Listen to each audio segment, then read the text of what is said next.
अगर 20 में 20 चाहते हैं तो मात्र 2 मिनट के अंदर सुपर टीटी हिंदी के संपूर्ण सिलेबस के बारे में हम यहाँ पे डिस्कस करने वाले हैं। वर्णमाला हो गया, संधि हो गए, समास हो गए, कारक हो गए, उपसर्ग हो गया, प्रत्यय हो गया, इन सबसे ज़्यादा एग्जाम के अंदर प्रश्न बनते हैं।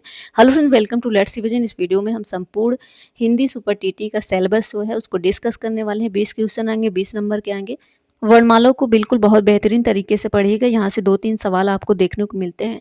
वर्णमाला का ही पार्ट है आपका यहाँ पे स्वर और व्यंजन। इनसे भी प्रश्न एग्जाम के अंदर बनता है। संधि से ज़्यादा बनता है, समास से बनता है, इससे ज़्यादा कारक और उपसर्ग वगैरह से बन जाता है। तो ये अपने आप में बहुत ही महत्वपूर्ण टॉपिक है। इन्हें बहुत ही बेहतरीन तरीके से पढ़ के जाइएगा। वर्णमाला हो गया, संधि हो गए, समास हो गए, कारक हो गए, उपसर्ग हो गया।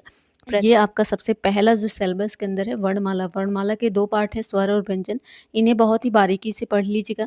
संधि, समास, कारक, उपसर्ग, प्रत्यय, संज्ञा, सर्वनाम, विशेषण, क्रिया, काल, वाच्य, अव्यय, ये अपने आप में महत्वपूर्ण टॉपिक है। अगर मैं बात करूँ सुपर टीटी हिंदी के संपूर्ण सिलेबस के बारे में, उसमें सबसे ज़्यादा महत्वपूर्ण आपका कौन सा सब्जेक्ट होंगे, कौन सा टॉपिक होंगे, ध्यान रखना है। सबसे महत्वपूर्ण है वर्णमाला, उसके बाद संधि, समास है, कारक है, उपसर्ग है, प्रत्यय है, उसके बाद सर्वनाम है, संज्ञा है, पर्यायवाची शब्द है, मुहावरा है, लोकोक्ति है, वचन है, लिंग है, विलोम शब्द है, तद्भव और तत्सम है, रस है, अलंकार है, प्रमुख कवि और रचनाएं हैं। सबसे ज़्यादा पकड़ इन टॉपिक पे अगर रहेगा तो आपका 20 में 20 कहीं नहीं गया है। कोई भी ट्रिक नहीं लगेगा, आपको चीज़ों को गहराई से पढ़ना पड़ेगा।